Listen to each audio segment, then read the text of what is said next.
On the morning of my 50th birthday, my wife set an extra place at the breakfast table. It was a small thing. Most people would not have noticed it. A white porcelain plate, a folded linen napkin, a water glass catching the pale October light. The setting sat at the far end of the table, positioned with the same precise care as the other two. There were only two of us in the house. I stood in the doorway with one hand on the knot of my tie and looked at it for perhaps 3 seconds longer than necessary. "Are we expecting someone?" I asked. My wife, Claire, did not turn around. She was standing at the kitchen island, slicing strawberries into thin, identical pieces. "At breakfast?" she said lightly. "Of course not." I looked at the empty chair again. Claire followed my gaze and smiled. "Oh, that." She wiped the knife with a dish towel. I was distracted. I must have set 3 without thinking. She said it the way someone might explain leaving a cabinet door open. Careless. Harmless. Forgettable. But Claire was not careless. In 22 years of marriage, I had never seen her set the table without counting the people first. She aligned silverware by the edge of the placemat. She checked wine glasses for fingerprints. She arranged flowers by height and color, as if each stem had been called to testify. Mistakes made her uncomfortable. Unexplained mistakes made her angry. Yet that morning, she simply removed the plate and carried it to the cabinet. "You're staring," she said. "I'm getting older. That started years ago." She smiled again, and I smiled back. That was one of the things I had learned from negotiating contracts, reviewing estate plans, and sitting across conference tables from men who lied for a living. People often mistook silence for confusion. It was usually the opposite. I poured coffee and sat down.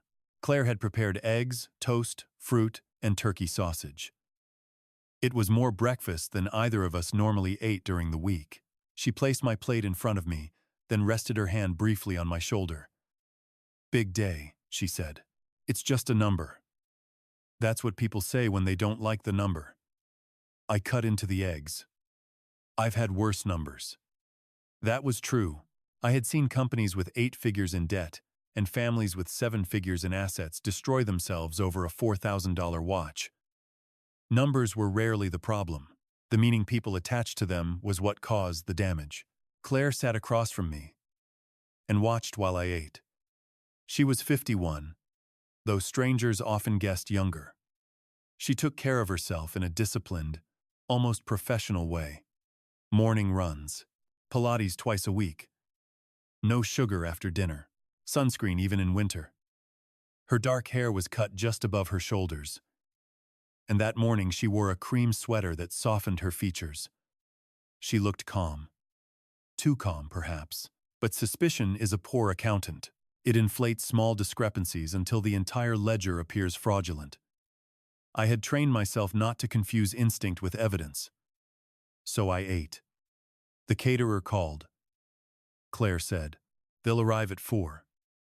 I thought we agreed on something small." "It is small." "How many people?" 32. I looked up. She tilted her head. "That's small for 50. It's large for a man who asked for dinner. You only turn 50 once. You only turn every age once." "Don't be difficult today, Daniel."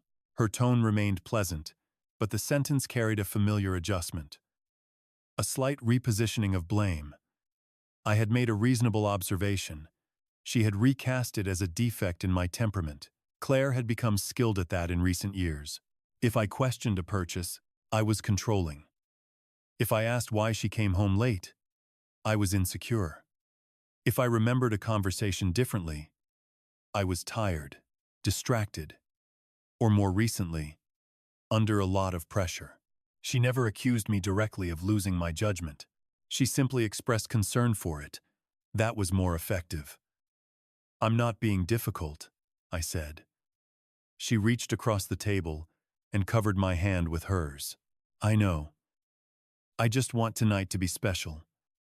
You work constantly. You carry everyone.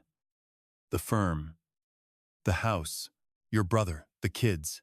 You don't let people celebrate you. Our children were both grown. Emma was 24 and working in Boston. Luke was 21, finishing college in Virginia. They would both be at the party that evening. At least that was what Claire had told me. I turned my hand beneath hers and gave her fingers a gentle squeeze. "Thank you," I said. Her expression softened with visible relief. It was a convincing performance. Or perhaps it was not a performance at all. That was the difficult part about people you loved. They could deceive you and still believe they cared for you. Human motives were rarely clean enough to fit into legal categories. Claire stood and carried her plate to the sink, though she had barely touched it. Her phone lit up on the counter. She moved quickly, not dramatically, not enough for most husbands to notice. She simply stepped between me and the screen, picked up the phone, and turned it face down. "Work?" I asked. "Party stuff. At 7:30 in the morning?" She gave me a patient smile. "Some people plan ahead, Daniel." There it was again. Not an answer. A correction. I took another sip of coffee. "Who's helping you?" "Everyone." That sounds efficient. It is. Her phone vibrated against the stone countertop. Once. Then twice. Claire looked at it but did not pick it up. I glanced toward the window. Outside, leaves moved across the lawn in slow bronze circles. The groundskeeper had come the day before, but the wind had undone his work overnight. Some things resisted being arranged. "I should leave early," I said. "I have a meeting at 8:30. "On your birthday?" The calendar didn't consult me. "Maybe you should cancel." "It's a client restructuring. They're signing today." Claire folded her arms. "Sometimes I think you hide at work." "From what?" The question came out calmly. Her expression changed for less than a second. Not fear. Calculation. Then she laughed and walked around the island. "From being the center of attention," she said. "What did you think I meant?" "I didn't think anything." "That's not true. You always think something." She kissed my cheek. Her lips were cool. "Be home by 5:30, she said. "And please don't go into the study when you get back." "Why?" "Gifts. I already know what a box looks like." "Daniel." "All right." She smiled, satisfied. I finished my coffee, collected my briefcase, and went upstairs for my jacket. As I passed the landing, I noticed the door to my study was closed. Claire rarely closed it. The room had been mine since we bought the house 14 years earlier. Dark wood shelves, 2 leather chairs, a desk that had belonged to my father. Claire disliked the room. She said it felt too serious. That morning, a narrow strip of light showed beneath the door. Someone was inside. I stopped. There was no sound at first. Then I heard Claire's voice from downstairs. "Daniel?" I kept my eyes on the door. "Yes? You'll be late. I'm coming." A shadow shifted beneath the study door, then disappeared. I did not reach for the handle. I did not call out. I adjusted my cuff, walked downstairs, and kissed my wife goodbye. She stood in the foyer with her phone in one hand and a smile on her face. "Tonight will surprise you," she said. I believed her, just not in the way she intended. I drove to the office the same way I had for nearly 18 years, taking the river road instead of the interstate because 25 extra minutes of quiet had always been worth more to me than arriving early. The windshield framed a gray autumn morning, the trees stripped almost bare, their reflections trembling on the water. Normally that drive settled my thoughts. That morning, it only organized them. There was a difference. I wasn't worried. Worry belonged to people who lacked information. I was collecting information. Claire's extra place setting. The closed study door. The shadow beneath it. Her insistence that I stay out until the party. None of it proved anything. Yet each detail occupied its own place in my mind, like entries in a ledger waiting for reconciliation. By the time I reached my office, I had already decided on one thing. I would not ask another question. Questions warned people they were being observed. Silence invited them to keep performing. My assistant, Melissa, looked up as I stepped through the glass doors. "Happy birthday, Daniel." A small box wrapped in navy paper sat neatly in the center of my desk. "From the staff," she said. I thanked her, but before I could sit, she hesitated. "Your wife called earlier." I loosened my jacket. "This morning? Around 7. She wanted to make sure you'd stay. Until at least 5. She said the surprise couldn't happen if you came home early." I smiled politely. "She does enjoy surprises." Melissa nodded, though I noticed she seemed uncertain whether she had shared something she shouldn't have. "There was one more thing," she added. "A gentleman came by about 20 minutes ago, asking for you." "Did he leave a name?" She glanced at her notes. "No. He said he'd stop back later." "He looked legal." I almost laughed. There was no profession with a more recognizable uniform than attorneys pretending not to be attorneys. Conservative suit. Practical shoes. Leather portfolio that cost too much while pretending not to. "Did he leave anything?" "No." I thanked her and walked into my office, closing the door behind me. My desk overlooked the city skyline, but my attention drifted instead toward the safe built discreetly behind a framed landscape painting. Few people knew it existed. Even Claire had forgotten about it years ago. I entered the combination from memory, opened the steel door, and removed a slim black folder labeled simply Family Records. Inside were wills, trust amendments, insurance schedules, property deeds, and one document sealed inside a transparent sleeve. Our prenuptial agreement. 23 pages, signed 23 years earlier. Initialed on every page by both of us. Witnessed, notarized. Updated through a postnuptial confirmation after we purchased our second home. I hadn't looked at it in nearly 6 years. I slowly flipped through each page, not because I doubted its contents, but because habit demanded verification. Lawyers who trusted memory eventually lost cases. The language remained exactly as I remembered. Separate property remained separate. Appreciation of premarital assets stayed protected. Any attempt to conceal financial accounts during divorce proceedings triggered mandatory fee shifting and additional contractual penalties. Claire herself had insisted on one particular clause back then. "Transparency protects both people," she had said. I remembered admiring her practicality. Funny how the same sentence could sound noble in one decade and ominous in another. My office phone buzzed. "Daniel," Melissa said quietly through the speaker. "The gentleman is back. Send him in." A tall man in his late 40s entered carrying a slim leather portfolio. His expression held the restrained professionalism of someone delivering unpleasant news for a living. "Mr. Carter," he said, extending a hand. "I'm Richard Nolan." We shook hands. "Have we met?" "No.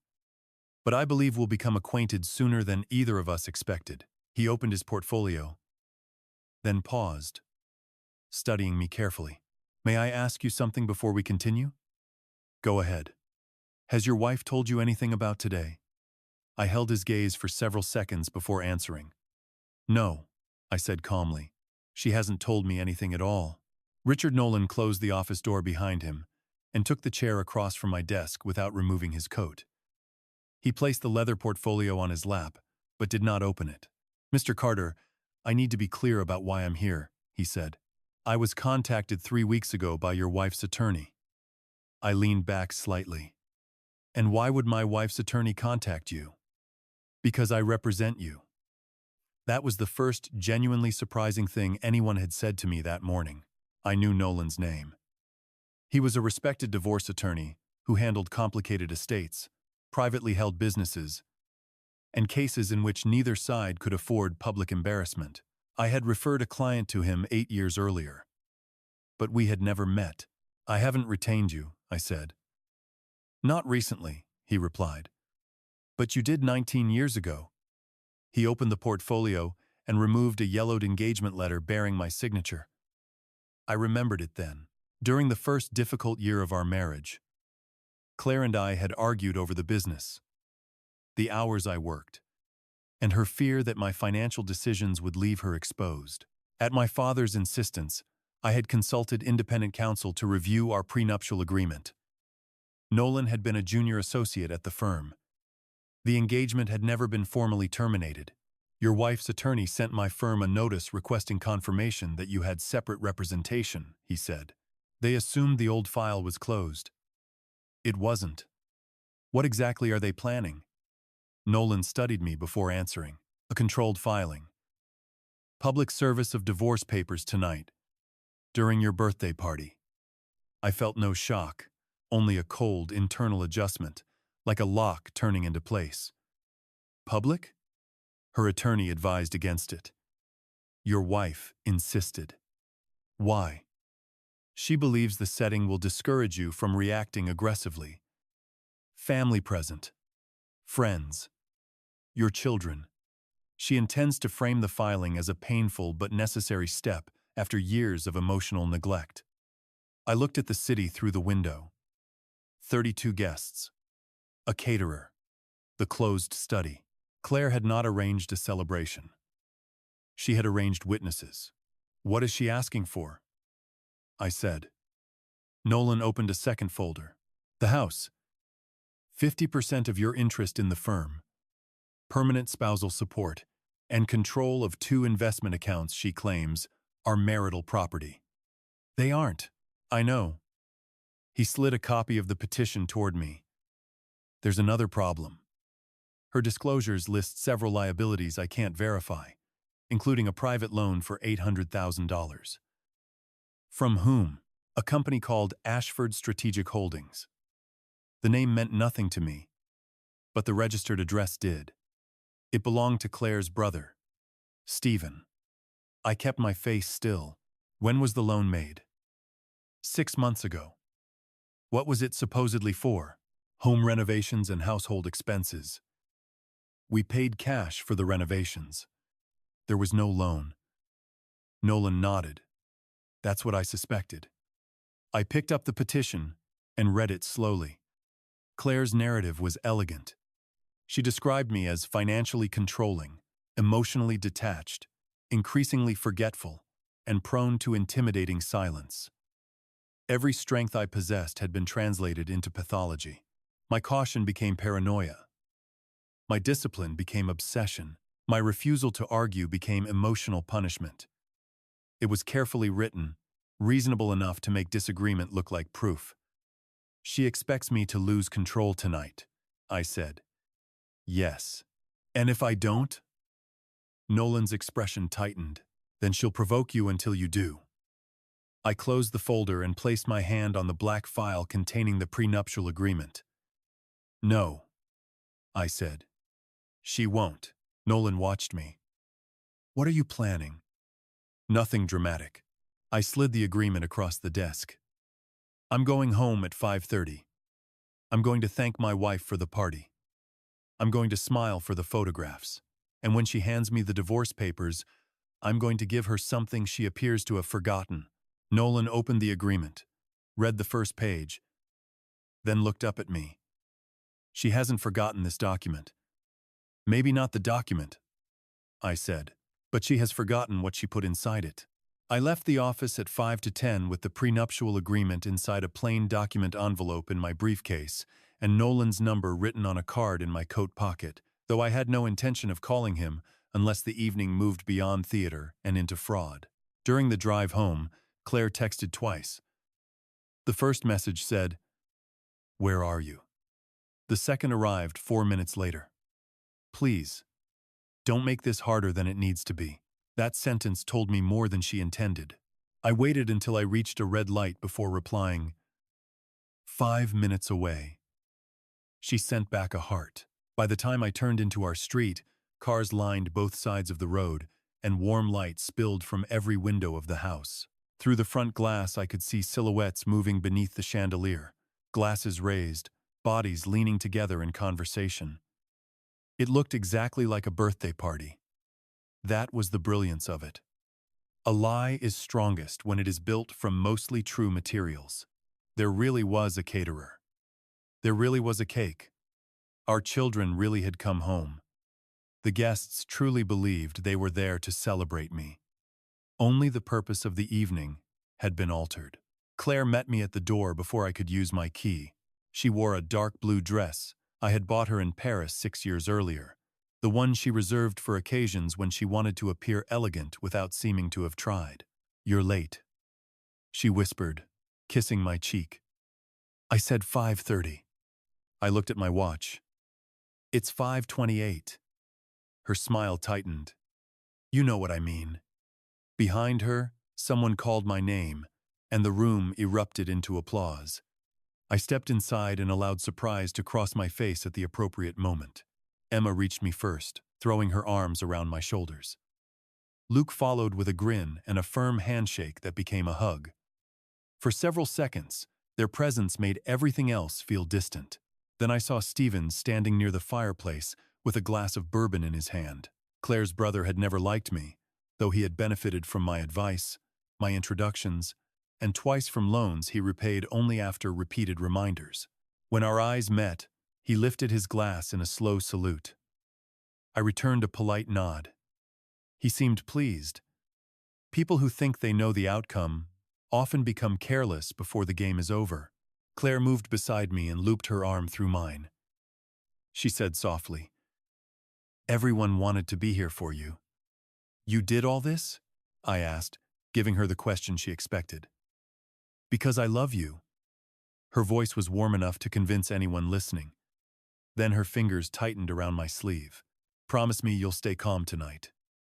I turned toward her. "Why wouldn't I?" She looked into my eyes with an expression of practiced concern. "You've seemed tense lately. Distant.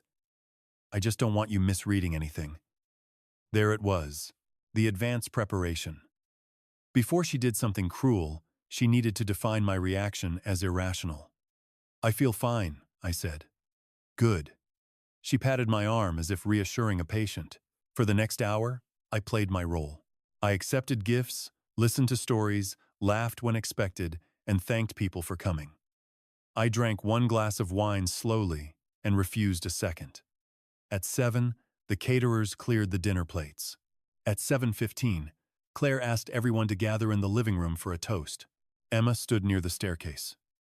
Luke leaned against the piano.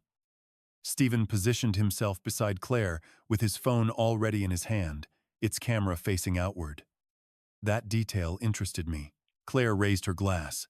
"Daniel," she began, "for 22 years, we have built a life together. You have always believed that preparation is the highest form of protection." She smiled at the guests, and several people nodded. "Tonight, I've prepared something too."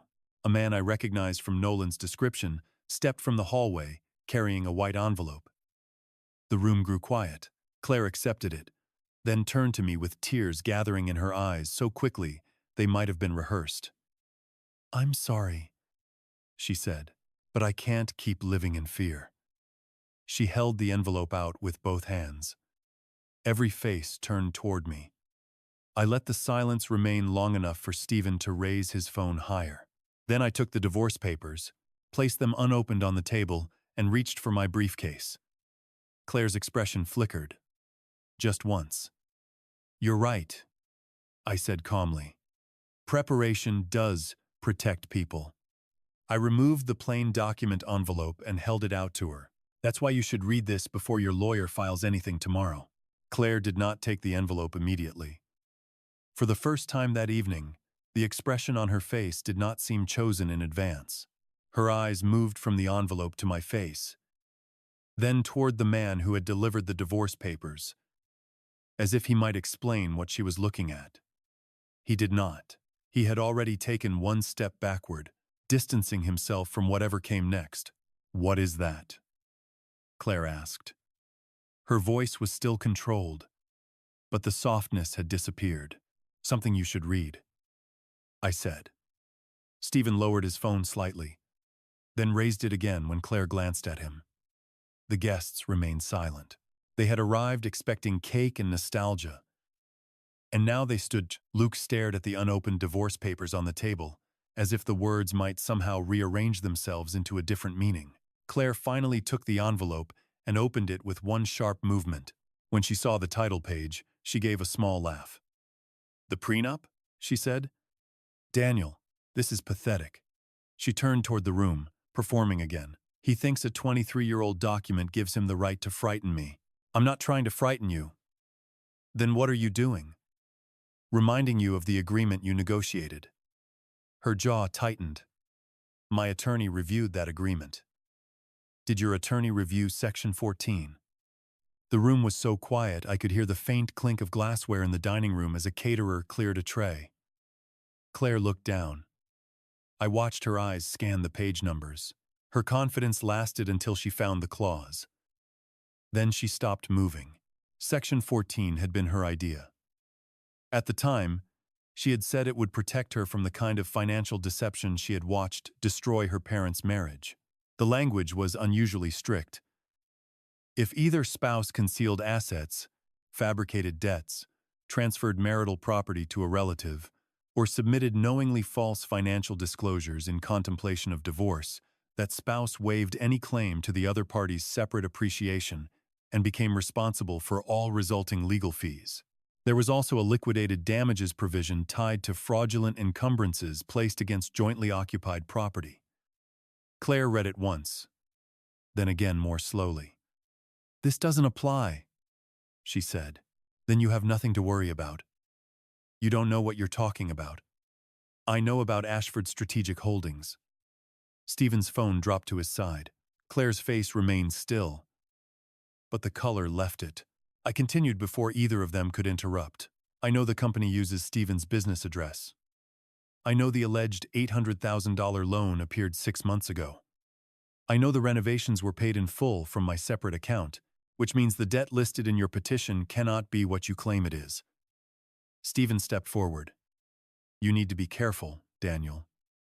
"That's good advice," I said. "You should follow it." Claire looked around the room, searching for sympathy. "This is what he does," she said, her voice trembling with calculated restraint. "He intimidates people with numbers and legal threats until they're too afraid to question him." Emma spoke before I could answer. "Mom, is the loan real?" Claire turned toward her. "This is complicated." "That isn't an answer," Luke said. Claire's composure cracked at the edges. "Your father has spent years making me feel unstable. He controls everything. The accounts, the taxes, the decisions. I had to protect myself." "By inventing a debt?" I asked. She looked at me with sudden hatred, pure and unmasked. "You have no idea what I've had to do." That sentence mattered. It was not a denial. I nodded once. "Then, tomorrow morning, your attorney can explain it to mine." The process server cleared his throat and quietly left through the hallway. Several guests followed within seconds, murmuring apologies no one acknowledged. Claire folded the agreement, but her hands were no longer steady. "You planned this," she whispered. "No," I said. "You planned this." I simply read the paperwork. The last of the guests left shortly after 8, moving through the foyer with lowered voices and careful eyes, each person pretending not to notice the unopened cake on the dining room table. Within minutes, the house that had been crowded with conversation felt hollow. The caterers packed their equipment without speaking. Stephen remained near the fireplace, his phone still in his hand, while Claire stood beside the sofa, holding the prenuptial agreement against her chest, as if it were evidence of something done to her, rather than something she had signed willingly. Emma and Luke had not left. They sat together on the bottom step of the staircase, close enough that their shoulders touched. I wished they were anywhere else, but Claire had chosen the audience. Now she had to live with it. "Turn off the recording," I said to Stephen. He gave me a thin smile. "What recording?" The one you started before Claire's speech. Claire looked at him too quickly. That was enough. Stephen slipped the phone into his pocket. You're paranoid. Then you won't mind putting it on the table. He did not move. Claire stepped between us, her voice softening. Daniel, stop. You're frightening the children. Emma stood immediately. We're not children, Mom. Claire turned toward her with an expression of wounded patience. You don't understand what your father is capable of when he feels cornered. It was a remarkable sentence considering that I had not raised my voice, threatened anyone, or moved more than 3 feet since the guest departed. She was still writing the narrative, even as the facts contradicted her. What exactly am I capable of? I asked. This, she said, gesturing toward the empty room. Humiliating me. Turning everyone against me, making me look dishonest because I tried to protect myself. Luke's face tightened. You served him divorce papers at his birthday party. Claire looked at him with sudden intensity. Because I needed witnesses. You have no idea how he speaks to me when no one else is around. Then Stephen's recording should help, I said. The room went still. I held out my hand. Put the phone on the table. Stephen laughed once, but there was no humor in it. You don't order me around. No. But if that recording was made to document threatening behavior, it should contain the entire exchange, including Claire's statement about the prenup, including the discussion of Ashford's strategic holdings, including your reaction when I mentioned the false loan. His eyes shifted toward Claire. She understood before he did. A recording intended to trap me had become a record of their own admissions. Delete it, she said quietly. Stephen stared at her. What? Delete the video. I took my phone from my pocket and placed it on the table. That would be a mistake. Claire turned toward me. You can't stop him. No. But destroying potential evidence after receiving notice of a disputed financial transaction creates a different problem. Nolan calls it spoliation. Judges dislike it. Stephen's face changed. He removed the phone from his pocket, but kept it clenched in his hand. You planned all of this, he said. I didn't know you would record it. You knew about the divorce. As of this morning, Claire shook her head slowly, as if disappointed in me. Listen to yourself. You're treating our marriage like a lawsuit. You filed the lawsuit. She opened her mouth, then closed it. Emma descended the final step and faced her mother. Why is Uncle Stephen's company listed as your lender? Claire's eyes filled with tears. This time, I could not tell whether they were genuine. Because your father never let me have anything of my own. That still doesn't answer the question. Claire looked at me, and I saw the moment she changed strategies. Anger vanished. Fragility replaced it. Daniel, she whispered. Please, we can fix this privately. Send the kids upstairs. Tell Stephen to leave. We'll talk like 2 people who once loved each other. The phrasing was almost perfect. It offered intimacy, while quietly implying that I was the obstacle to it. I studied her for a moment, then nodded towards Stephen's phone. First, email the full recording to both attorneys. Claire's expression hardened. And then you're going to tell me what the $800,000 was really for. Stephen stood at the dining table with his phone unlocked in his hand, staring at the screen as though the device itself had betrayed him. After several seconds, he forwarded the recording to the 2 email addresses I gave him. I watched the progress bar reach completion before I nodded toward the front door. You should go. Claire stepped forward. He's my brother, and he's connected to a company listed as your creditor. Until the attorneys sort that out, he should not be part of this conversation. Stephen looked at Claire, waiting for her to defend him, but she said nothing. His expression hardened. You think you've won because you found a clause in an old contract? He asked. No, I said. I think you've confused delay with escape. He left without another word. The front door closed, and the silence that followed felt different from the silence before. There were no guests left to persuade, no camera to perform for, no sympathetic strangers to absorb Claire's version of events. Only the four of us remained. Claire sat slowly on the sofa and placed the prenup beside her. "The money wasn't for me," she said. Emma and Luke exchanged a glance. I remained standing. "Who was it for?" Claire rubbed her palms together, a nervous habit I had not seen since the early years of our marriage. "Stephen made an investment. A development project outside Charleston. He said the zoning was already approved, that the land would triple in value once construction began." "How much did he invest?" "More than he had." "That isn't a number." She closed her eyes. 1.3 million. Luke gave a quiet, disbelieving laugh. "Uncle Stephen doesn't have that kind of money. He borrowed it." Claire looked at me. "Some from private lenders, some against his business. He needed additional collateral when the project stalled." The structure became clear immediately. Ashford Strategic Holdings had not loaned Claire money. Claire had used a fabricated loan to create a claim against marital property, making it appear that our household owed Stephen's company $800,000. In a divorce settlement, that false liability would reduce the apparent value of the estate while moving real money to her brother. "You intended to extract $800,000 from the settlement and send it to Stephen," I said. "It wasn't like that." "That is precisely what it was. He was desperate." "So you committed fraud." She flinched at the word. "I was trying to protect my family." "I am your family," Emma said quietly. Claire looked at her daughter, but Emma's expression did not soften. "You brought us here to watch you serve Dad," she continued. "You wanted us to believe he was dangerous before he could defend himself." Claire shook her head. "Your father has controlled the story of this family for years," Luke said. "He controls the finances because you apparently create fake loans." Claire stood.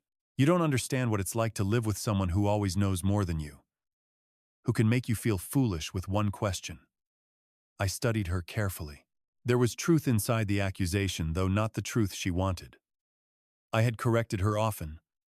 I had assumed competence was a form of reassurance. Perhaps over time, my certainty had made her feel small. That was a failure worth examining, but it did not transform deception into self-defense. "You could have told me Stephen was in trouble," I said. "You would have said no." "Probably." "Exactly. A refusal is not permission to steal." Her face tightened. "I wasn't stealing from you. After 22 years, some of that money is mine. Then why hide it?" She had no answer. I walked to the table, picked up the divorce petition, and opened it to the financial disclosures. "There's something else," I said. "The $800,000 is only the amount you declared. I want to know what you did not declare." Claire stared at the document, and in that moment, I saw fear replace anger completely. "Daniel," she whispered, "you need to understand that once I tell you, none of us can go back." I folded the petition closed. "Claire, you served me divorce papers in front of our children. We passed that point an hour ago." Claire remained standing near the sofa, but the fight had gone out of her posture. Her shoulders lowered. And for the first time that night, she looked less like a woman defending herself, and more like someone calculating the distance to the nearest exit. Emma and Luke waited in silence. I did not repeat the question. People often speak more honestly when silence becomes more uncomfortable than confession. After nearly a minute, Claire said, "There's an account in my mother's name." I felt Luke shift behind me. "What kind of account?" I asked. "A brokerage account." "How much?" Claire looked at the floor. "A little over 600,000. Emma inhaled sharply. I kept my voice level. "Where did the money come from?" "Household transfers." "Over time." That phrase has no legal meaning. I moved money from the joint operating account whenever there was a surplus. "How long?" 7 years. 7 years. The number settled differently than the others. The false loan had been recent, desperate, tied to Stephen's collapse. This was older, deliberate, repeated. A system, not a mistake. You transferred marital funds into an account held under your mother's name, I said. I needed something you couldn't monitor. I never restricted your access to our accounts. You watched everything. I reconciled the statements. Exactly. Her voice rose, then softened again when she noticed the children watching. Every purchase became a question. Every decision required an explanation. I wanted one place where I didn't have to justify myself. I understood the emotional argument. I also understood what 7 years of structured transfers looked like on a bank record. Did your mother know? I asked. Claire hesitated. Not at first. And later, she signed what Stephen told her to sign. There it was again. Stephen had not merely benefited from Claire's fear. He had organized it. What was the account used for? Mostly nothing. It was supposed to be security. Mostly? She pressed her lips together. $250,000 went into Stephen's development project. Emma stood and walked toward the kitchen without speaking. Luke remained by the staircase, staring at his mother with an expression I had never seen before. It was not anger. Anger still contains connection. This was distance. So the $800,000 loan was not the first money you sent him, I said. No, and the account is not disclosed in your petition. No. Did your attorney know it existed? Claire shook her head. That answer mattered more than she realized. Her lawyer had filed a petition based on incomplete information and false schedules. Once Nolan disclosed the account, her attorney's first priority would become self-protection. Claire would no longer control her own case. Give me the institution and account number, I said. Her eyes narrowed. You don't get to command me. Then give it to your attorney before 9 tomorrow morning. Nolan will request preservation notices before the market opens. You'd freeze my mother's account? I would prevent further transfers. You would humiliate an 80-year-old woman to punish me. The accusation came quickly, almost reflexively. She still needed every consequence to be proof of my cruelty rather than the result of her choices. Your mother's name was used to conceal marital assets, I said. Whether she was manipulated or participated knowingly is something the records will establish. Claire's eyes filled again. You don't care what happens to anyone. I looked at the decorations around us, the gold paper banner above the fireplace, the untouched cake with the number 50 written in blue icing, the photographs of our marriage arranged by a woman who had planned to destroy it in front of witnesses. That is what you needed to believe, I said. Because if I was cold, controlling, and dangerous, then anything you did became survival. She stared at me. The room seemed to contract around us. Then Emma returned from the kitchen holding a white envelope. I found this behind the coffee machine, she said. Claire's face changed before Emma even opened it. Inside was a cashier's check, made payable to Ashford Strategic Holdings, for $300,000, dated that morning. I looked at Claire. Was this the final transfer? She did not answer. She did not need to. Claire looked at the cashier's check in Emma's hand as if it were a live wire. For several seconds, no one moved. Then she reached for it. Emma stepped back. No, she said. It was the first time I had ever heard my daughter speak to her mother with complete finality. Claire's hand fell to her side. That check was never deposited, she said. It was still written, I replied. Intent matters. You always do that. Her voice was quieter now. Turn everything into a rule, a clause, a category. Tonight, categories are useful. I took the check from Emma and placed it beside the divorce petition, the prenup, and Stephen's forwarded recording. 4 documents, 4 versions of the same truth. Claire sat down again. Luke moved beside Emma and together they stood across the room from their mother, not beside either of us. I was grateful for that. Children should not have to choose a parent in the middle of a collapse, even adult children. What happens now? Claire asked. That depends on what you do next. She gave a brittle laugh. You already know what you're going to do. I know what I'm not going to do. I'm not going to argue with you tonight. I'm not going to threaten you. I'm not going to touch the accounts without counsel, and I'm not going to let you rewrite this as an act of survival. She looked at me for a long moment. So you're going to destroy me politely? No. I'm giving you one opportunity to stop destroying yourself. I pulled a chair away from the dining table and sat. Tomorrow morning, you will tell your attorney everything. The brokerage account, the transfers, the cashier's check, the false loan, and Stephen's involvement. Your attorney will withdraw any inaccurate financial disclosures. The check will be canceled. No money moves from any account. No documents are deleted. No one contacts your mother to coach her. Claire's face hardened. And if I agree? Nolan will seek a private settlement conference before filing any fraud motion.